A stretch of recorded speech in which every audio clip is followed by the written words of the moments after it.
Well, how's it going, boys and girls? See, they screwed up and let me back in the building. Feels good to be doing the lives from here. Although I didn't mind ending the day on Friday at home, but this is my second home. So, how is everybody doing today? It's been a wonky week here at the studio.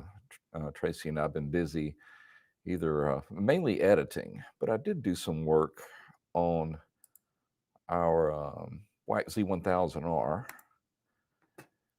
It's actually starting to look like a side-by-side again. So we're going to get it finished out, get its roll cage mounted to it, and get this seat installed, because the guy that's ending up with it, he's like 6'3". So I'm having to do a little bit of modification to get him crammed into that thing. But he's all excited about it, and actually texted me earlier today showing off a new Arai helmet that he just ordered and that came in. So what else is going on this week? Well, Nathan and company is in Indianapolis, and it's like 30 something degrees there right now, but they're there for the Monster Energy Supercross. And I don't think we're going to be going to them live right now because everybody's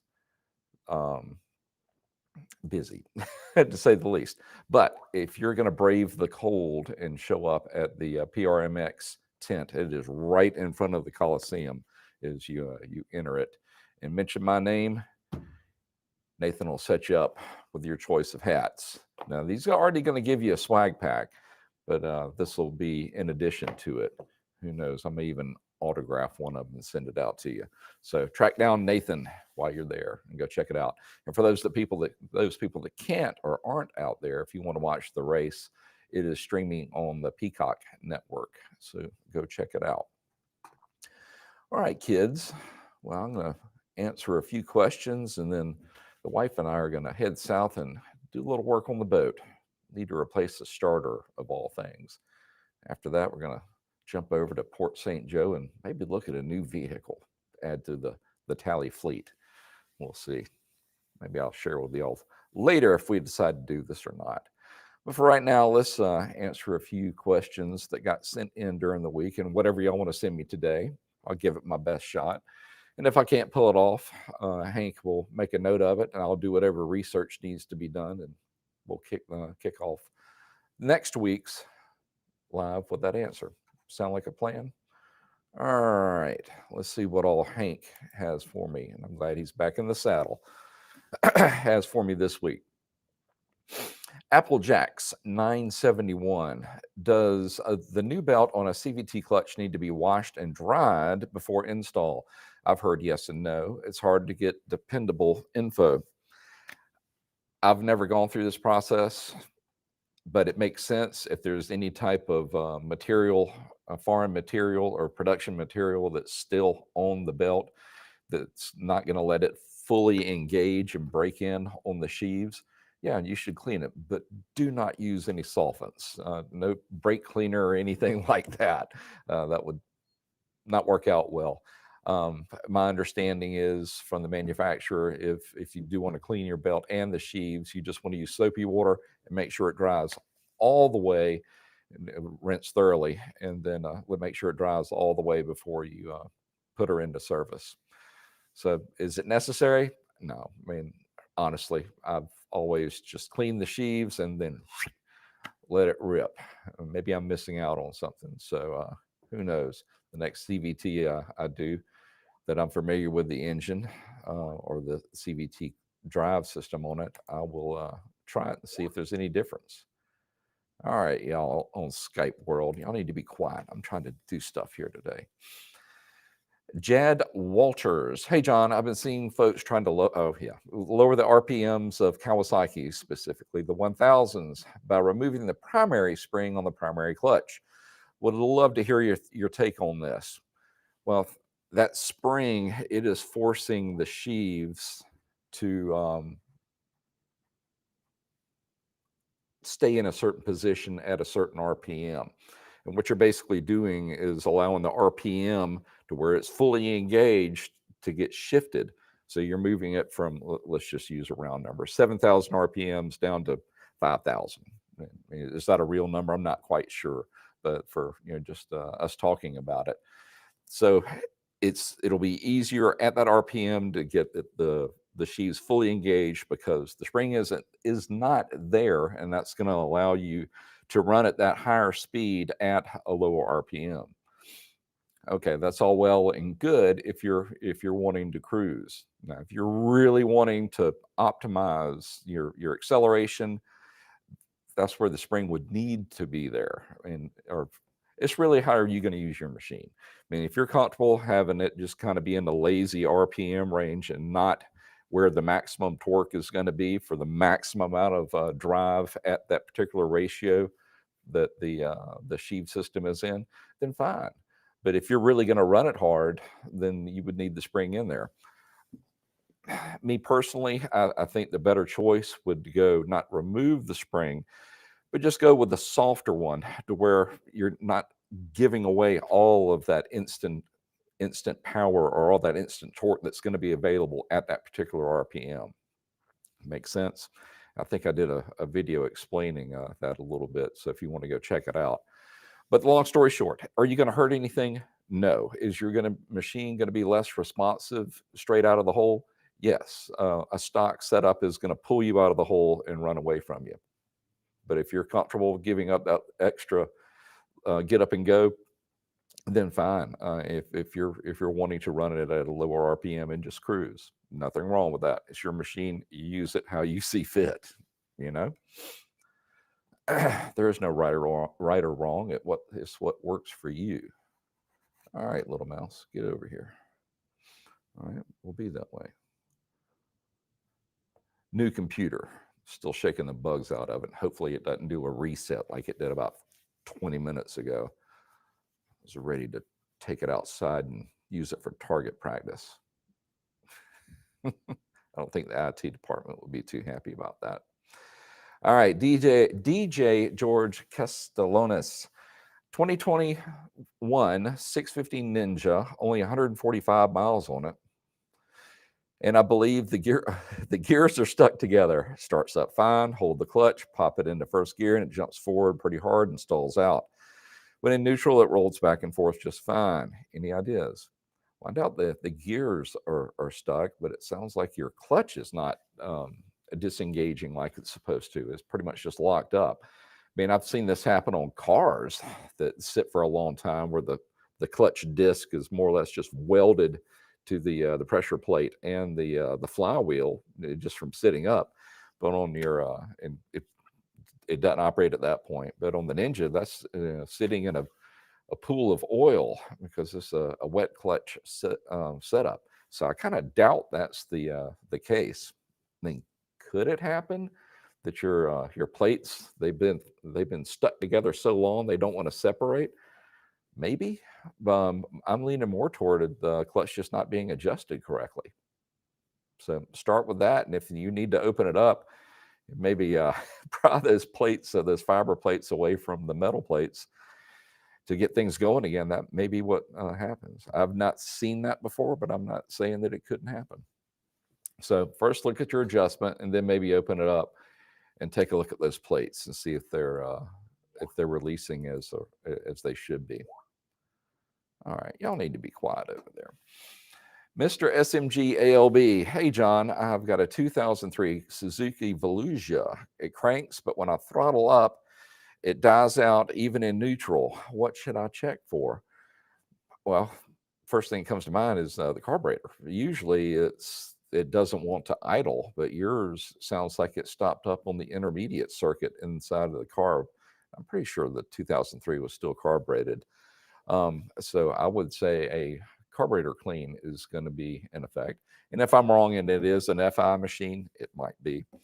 Then I would definitely look at cleaning the injectors or looking at your fuel pressure that's coming into the system.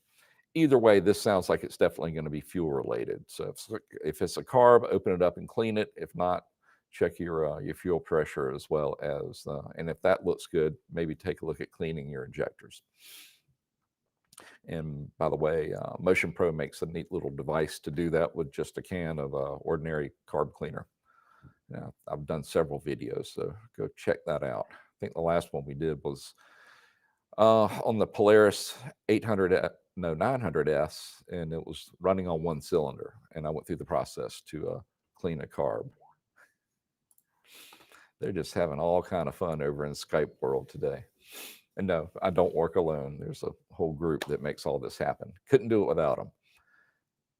Although I could do without them right now because they're making too much noise. Adam, 2015 Vulcan S650, not priming when key is turned on. Any help? Well, this is going to be fuel, and the first thing you need, if it's actually, check your voltage. Make sure you're north of 12.5 volts. Okay, that's check number one. Two, go to your actual fuel pump line leads and see if it's getting voltage. Plus, you should be able to hear it. If it's not getting voltage, then take a step back and find the relay for it. If that's still not activating, go back and make sure you've got power coming from the fuse going to the relay. You start eliminating those possibilities, and eventually you're going to find what the answer is. It's just a system. Pick it apart electrically, piece by piece. Justin Miller, question, was riding last night and heard a loud pop and a bad smell. Motor was still running. I have no gears. Stays put in park, but shifting to any gear, I have nothing. I'm no mechanic, but looking for a couple of ideas of what it could be. Not to sit here and beat a dead horse, but y'all really got to give me a year, make, and model, especially the make and model, even if it's not the year, because I'm going to go into the assumption that this is a CVT system. So what you're describing is finally you've broken the belt on the machine, and pretty simple to replace. My question is, why did it break to begin with? But at any rate, get it cleaned out, get all the material cleaned out, because I guarantee it's made a mess inside of that cover, if I'm correct about it being a CVT. And then maybe give it a bath and then let it dry out and put it together. All right, Craig. All right, brand new mouse and it doesn't want to work. Imagine that. Craig, we have a 2004 333cc 4x4 Outlander. What, that a two-stroke, if memory serves? It turns over fine, but doesn't start. We cannot get spark from the spark plug. So does that mean there's a problem with the electronic ignition? Probably replace the whole unit. Not so fast. Try a different spark plug first. Then if you've got a tester, test your lead off of your CDI coil. See if that's the issue.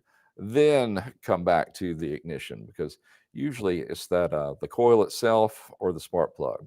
Very seldom does it usually involve the CDI unit or the electronic ignition control unit. All right.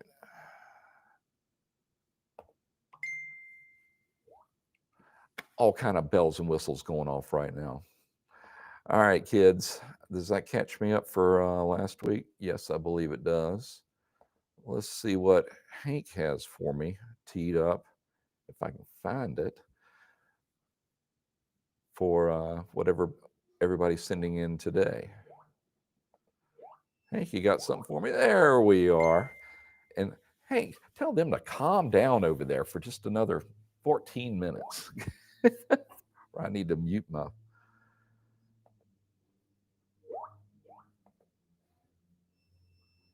right, we're just going to power through. Y'all make too much noise. Fully Surrendered asks, he's got a 2015 Polaris Ranger Crew not charging. Okay.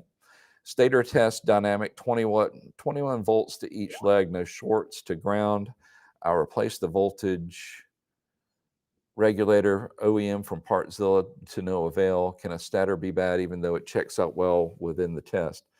By the way, I tested the lead voltage going to the voltage regulator, red and black wire coming out of the voltage regulator reads 1.1. Honestly, that 21 volts sounds a little low, and that should be AC voltage coming out of the stator. Usually it's around 35, 45, somewhere in that neighborhood. And you want to make sure that you've got voltage on all three phases. So going from phase A to B, B to C, and then C to A, because that is going to be a three-phase stator. And 21 sounds low to me. So, and did we do a stator test? I think we did it on our Ranger 900. It was the non-crew. So go look at the playlist for either the Ranger 900 or the Razor 900S. I'm pretty sure we did, maybe on both, but we did a stator test, and you can find out what voltage I was reading on that particular unit, and it'll probably be the same on yours. F12 Phantom 1 says, watching you after a long week is one of the most relaxing things we can do. Keep up the good work. Well, you are welcome. It's a fun way for me to end up my week. And before I jump in a vehicle and do some driving this afternoon, I'm glad you decided to swing in and spend a little time with us. All right.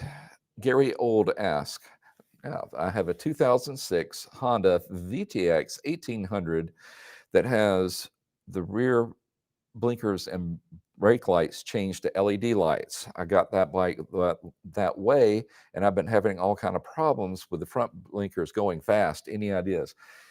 Yeah, that's the real trick. Your blinkers are basically in series going from front to back. If you've ever come up behind like an old F-150 or F-100 and you see it going blink, blink, blink, blink, blink, blink, well, that tells me that the front lights or the front blinkers are burned out. They're shorted out because it's that blinker mechanism, if you want to call it that, is looking for a certain resistance to where it's got a rhythmic blink, or it's just making a connection back and forth. And if you cut that resistance in half, well, guess what? It's going to blink twice as fast. Now they make converters is not the right word, but they make adapters that you should be able to put in line with the or in parallel with the or is it in line? One or the other. They make adapters to where it'll settle the load to where the blinking mechanism, we're going to just use that word again, it'll think it is seeing the same resistance and get into that rhythmic blink again. But that's what's happening. It's got your regular blinker on one end and it's got the LED on the other, where the resistance for the LED is a whole lot different than or a whole lot lower than what it's expecting to see. All right, guys, that's all you're going to send me today, Hank? You got anything else now that y'all have done 24 messages over on the YouTube production team? All right. Well, I'm not seeing anything else from Hank. Up. We got one more. Phantom One asked, 2007 R1 changed the spark plugs, ignition coils, and one of the cylinder misfires, but only on idle, and especially if I pressure wash the bike. I checked the wiring as well. Fuel issue. If you've eliminated everything with the coils and the harness itself, because that's where I was going to run to first, because when if any of that wiring is suspect and any water gets in there, it's going to do what you're describing. But that being said, if you're sure about your wiring and you're sure about that coil, then it could be the injector itself or the wiring for it. Something electrical is not liking the water intrusion into the system. Now, which one it is, I'd still look at the coils first, because that it just kind of feels like coils to me. But either way, when you find this, because I want to know, send us send us an information or a link or what you found over to our email address that comes directly to me. It's the Ask Partzilla and I'm sure Hank will drop it in the chat. But send it to that website to where, well, I've got that information, and then that'll be a possibility or an answer that we've run into before, because we're all in this stuff together, and it's all about sharing knowledge, you know? All right, looks like we've got a couple more. Richard Morgan says, "Hey, John, I got I got that CV axle out of the front of my 2016 Polaris Ranger 900. Saw a cool trick on YouTube. Tied a short, good grief, tied a short piece of log chain and a sledgehammer to the other end and swung. Took about 10 to 15 swings, but it popped out. Almost took out my ankle in the process. Wow." I have not heard of that technique, but it was basically along the same lines as what I was talking about with the slide hammer and having to weld on a nut that would attach to the slide hammer. But I wish you would have recorded that. I would have liked to have seen that. All right, one more. Applejacks 971 asks, regarding the changing gearbox fluids, is there a way to flush them out before adding new? I've run into that before, especially when you've gotten water intrusion. And I've heard some people, oh, I just spray in brake cleaner and then flush it out. I would be really afraid to do that. What I've done in the past is just buy a lot of extra gear lube or gear oil for it. Put it in there, rotate it around several times, maybe even crank it up on the bench, lift up the front or back end, run it a while, drain it, fill it back up, drain it, and then fill it up one more time. And that I would much rather do that than spraying any type of solvent in there that you will not be able to get out once it goes in. You flush it out with the same type stuff, and eventually all that crud and mud and water that may be in there, it's going to find its way out with just the regular gear lube. Well, all right, guys. Hank tells me that it's a wrap. No more questions. So I think we're going to call it a day. And I'm going to go pick up the wife and head south. So everybody have a great weekend, a great week. And God willing, we will be right back in here next Friday at 3, and we'll do it again. Y'all take care.